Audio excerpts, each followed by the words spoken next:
With each release, Ubisoft dig their hole a little deeper. But no matter what happens in the future, no matter how much more they slip, they will always have these three franchises, or at least the glory days of these franchises. They have made so many great games and created their fair share of unique IPs, but these three are undoubtedly their greatest, best, and most well known. For many, Ubisoft started going downhill in 2014 with the release of Watchdogs and Assassin's Creed Unity, but for me, I think it was 2016. Their games lost their individuality, they started trying to please everyone, and in the process ended up pleasing no one, making Watch Dogs 2 the exact opposite of the original because of the backlash. Making Assassin's Creed an RPG were decisions that made me stop loving their games. Watch Dogs 1 was the first time I was genuinely hyped before the release of a game, looking up every new bit of information. For almost 2 years, they kept delaying it, and it was even looked at as their GTA 5 killer. Unbelievable visuals, hacking that looked cooler than it ever has, an open world that was going to ruin every other open world. When those are the expectations, there's literally no place to go but down. And the game started off the generation of overhyped and under-delivering games. People think Cyberpunk was hyped, but Watch Dogs was just on another level of hype. That infamous E3 demo that I have probably watched over 100 times, the game did seem like something we had never seen before, and it came out and everyone, literally everyone hated it. The game was ripped to shreds. 3 days later, I picked the game up, played it on a somewhat medium-end PC, so it's pretty much playing the worst version of the worst version of the game. But surprise, surprise, I loved it. I finished it in record time, only to go back and finish almost every side quest. Gang hideouts were my personal favorite. A very basic idea, but I could play around with the awesome combat system in place, so I absolutely loved doing them. In the 8 years since, every time I have gone back, I have thoroughly enjoyed the game. Now it looks pretty dated. It looked pretty dated in 2014 for many, but I didn't think it looked particularly bad. But now it does show its age and more. But the actual game was great in my opinion. Combat was outstanding. I absolutely loved the way Aiden moved. The setting was perfect for the type of game it was. The plot was alright, cars were terrible, and it looked average. That pretty much sums it up. 2.5 years later, the sequel came out and I was once again excited beyond belief. But it just didn't feel that good. The game just felt vanilla. Ubisoft pretty much created a game that was a mix of what everyone wanted instead of going with their own vision. It felt like they took polls on the different aspects of the game and just mixed the winners up, hoping everyone likes it. Marcus is the ideal example for that. He is the polar opposite of Aiden. Personality, looks, everything. He's a goofball that cracks jokes every other sentence, which was the big complaint about Aiden. He was apparently an empty trench coat in terms of personality. Many of the gameplay elements carried over, some were even improved. Hacking especially is much better in the sequel. The original was bare bones. Hacking was a very tiny part of the game, especially when you consider how heavily that aspect was marketed. Watch Dogs 2 is a fun game that you will enjoy, but it just feels so ordinary that it isn't all that memorable. One thing they did nail down was the game world. This will be a common theme in this video. Ubisoft are just masters at creating or recreating places. Everything from that point on is questionable at best, but the world building is just insane. I mean, Rockstar are known for creating expansive worlds with incredible attention to detail. A game like RDR2 beats every Ubisoft game, well, at everything, but more importantly the game world. But it is kind of close, and more importantly, Rockstar release a game every few years. Ubisoft release a few games every year. In 2020, they released Legion, Valhalla, and Immortals Phoenix Rising in the span of a month. It is actually impressive how they come up with impressive worlds every year. In 2019, we got our first look at Legion, and it was different. The game is set in the near future, which is a nice change. They didn't go too far in the future, which was probably the right move. The E3 premiere focused on the play as anyone option, which I'm not a fan of at all. It always felt like a gimmick that took pressure off Ubisoft in regards to crafting a compelling story. A AAA game made to be played for dozens of hours really does need a story, or at least a semblance of a plot, or else it's going to take a miracle for anyone to finish the entire thing. Playing as a granny is cool for about 5 minutes, but when the game is 50 hours long, you are well and truly screwed. Some feel each game in the series has progressively gotten better, but I have always felt they got worse with each new installment. Legion is even wackier, drones flying around, a dystopian future. I can see why this game is loved. I did have fun because once again exploration was fun, combat was great, it was very different from the first two. So for a while I found the game to be enjoyable, but replaying it is a chore. The series had so much potential, but they did mangle it over the years. But the original is one of my favorite games of all time. Assassin's Creed, perhaps one of the most well-known game franchises in the world, has had quite a journey, from being loved to hated to getting no emotional response at all. Over the last 15 years, Ubisoft have released a lot of Assassin's Creeds with varying levels of success.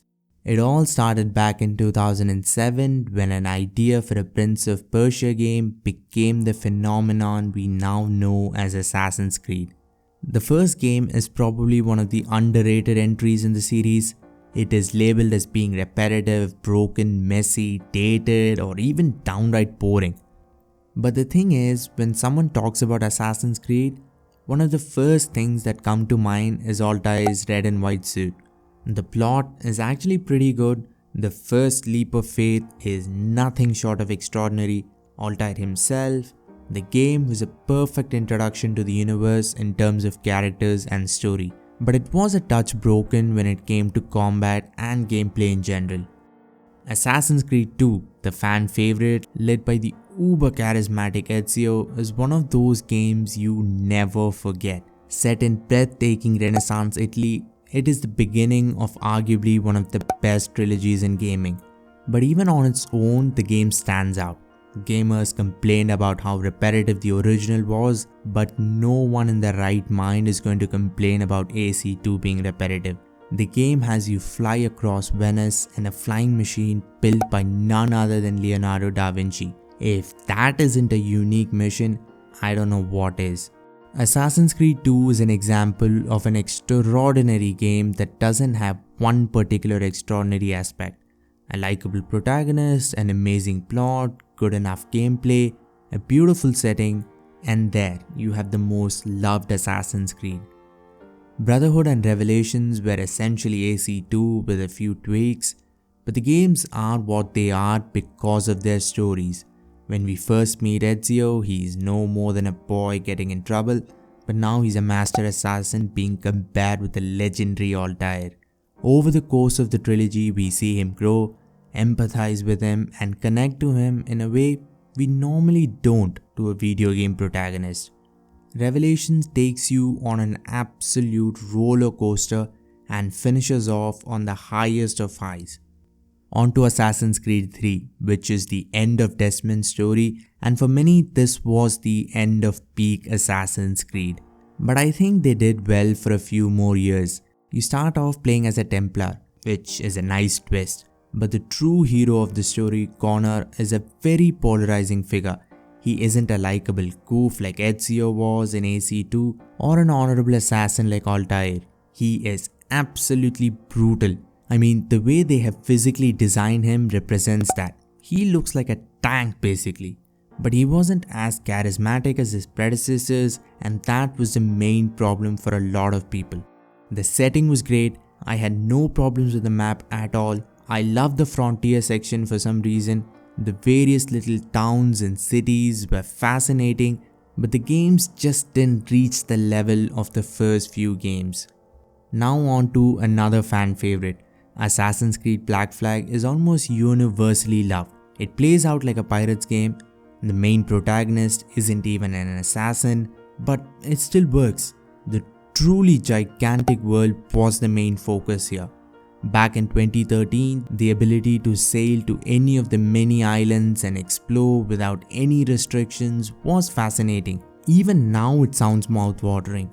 You go on treasure hunts, battle it with fierce predators, fight naval battles along with all the usual Assassin's Creed stuff that we have come to love. You can see why the game is remembered so fondly. Gameplay was a mixed bag though. At this point, the series had become counter and attack with combat. It was almost mind-numbing. Naval battles were fun. Stealth was as good as it ever had been.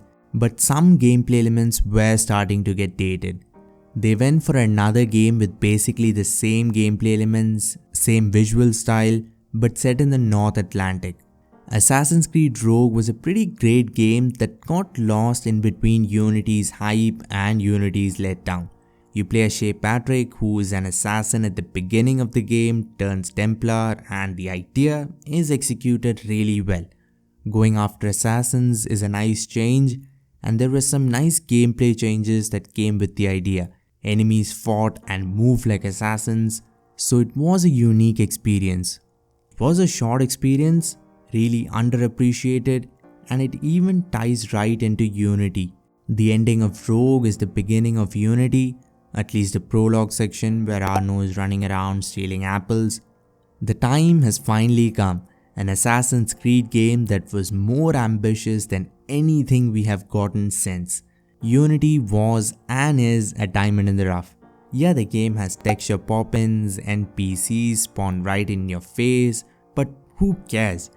Arno is basically Ezio 2.0, maybe not as charismatic or likable, but they are pretty much identical in the beginning of the game. Just as we see Ezio grow and mature, we see Arno join the assassins and grow, but the game's greatness doesn't lie in its characters or the plot. It's just how much ahead of its time it was. Unity is one of the best looking games, period. When it runs like it's supposed to, it's downright stunning. The lighting here is just out of this world. This was the first year of the Xbox One PS4 era, and it took about 4 years until a game came out with a lighting engine like this. The parkour system had an option to parkour down a building, and there were so many new animations as well instead of the usual jump and climb. It looked cool, had a purpose, and is completely unique. No Creed game before Unity or since has had better parkour. Combat had a nice balance of challenge. If you manage to sneak around, play like an assassin, it's somewhat easy. But if you decide to take everyone on at the same time, there was little to no chance you'd survive. This made the game feel like an Assassin's Creed. As far as gameplay and graphics go, this was the perfect AC game. No matter how buggy it was, I have always loved the game. This is classic Assassin's Creed with ambitious ideas. Assassin's Creed Syndicate is a strange Creed game. It certainly isn't what Creed games are now, but it isn't like the earlier games either. Syndicate is set in 19th century London, making it the closest the series has gotten to our time, which is kind of cool, and the Victorian era is a cherry on top. Syndicate is different. Combat isn't focused on flawless kills. It's brutal, actually incredibly brutal. Fist fighting and grappling. These are tooth and nail brawls which are a far cry from what Assassin's Creed was. The grappling hook was literally taken from Batman. It is kind of a strange addition for a series that focuses on parkour. Why would you want to limit it? I have no clue, but it is what it is. The Victorian era brings a lot of technology with it. Guns, trains, fighting on running trains never gets old, be it Syndicate or Red Dead. I did like the new tone. I initially loved the combat. I have changed my opinion on that, but even so, Syndicate is a solid game. After Syndicate, Ubisoft took a year off and came up with Origins. Going 2000 years back in time from Syndicate, which sounds so cool and terrifying and at the same time makes your life seem insignificant, doesn't it? But anyway, Origins is set in Egypt, but not ancient Egypt. It's set a little after that period because 2000 years isn't ancient enough, right? The game for the first time in the series went big with map size. This map is gigantic to say the least. But the problem for me is going anywhere on a horse or a camel is just boring. I mean, would you rather have a relatively small city like Unity with clusters of buildings to parkour and interact? Or would you have a huge open world where exploration just feels dull? Unless your name starts with red and ends with redemption, horseback riding just isn't fun. Don't even get me started on them making Assassin's Creed an RPG. Like seriously, you couldn't come up with another IP to replicate The Witcher 3's success? A lot of people loved Origins and more power to them, but the game is just average in my humble opinion. Ubisoft went further back another 4 centuries from Origins to give us Odyssey, which might be the single smartest thing Ubisoft have ever done. They make a game called Assassin's Creed Origins and then go back another 400 years to give us another Assassin's Creed when there were no assassins. Just Ubisoft logic, I guess. Suffice to say, I didn't enjoy the game except for Ancient Greece, which was the only reason I played the game. Odyssey doubled down on RPG elements and made the series a full-fledged RPG, which is a bold move. Is it the right move? I seriously don't think so. But hey, at least they tried something new. Somehow they went out and outdid themselves with how much lower they could go. Valhalla has Vikings in it, but even that couldn't save the game. People were not even willing to complain. That's how much they were done with Assassin's Creed and Ubisoft. Other than the game world, which is once again absolutely extraordinarily beautiful, there isn't much to see. There's a newer style of Creed gameplay along with stealth elements. If you look at it, it is a fun game, but there's something so dull and stale about it that I don't think I'll ever replay it. The third franchise in the comparison is the oldest. It gave us its first game way back in 2004, but it wouldn't be until almost a decade later that the series became what it is now. I actually played Far Cry 2 before Far Cry 3. The game was actually really cool. Set in Africa, it was kind of weird for a FPS location, but I didn't know what Far Cry was about. Far Cry 2 was my introduction to the series. I didn't think much of the game, but it was a lot of fun. When I go back to it now, I feel the game is much better than what I initially thought. But this isn't the Far Cry we now know. I mean, the game is set in Africa, but it has no big cats, crocs, hippos, nothing. Only herbivores like Cape buffaloes and impalas. Contrast that to recent Far Cries where animals are a big part. The game isn't as goofy or silly either. It is also uncharacteristically challenging. You can literally die at any moment. It was part survival game as well in that regard. Perhaps Ubisoft's most acclaimed game ever, Far Cry 3, literally came out of nowhere and took over the world. I remember because at the same time Assassin's Creed 3 and Hitman Absolution came out, but Far Cry 3 completely overshadowed them. Vaas is arguably the greatest villain in a video game ever, and he wasn't even the main villain here.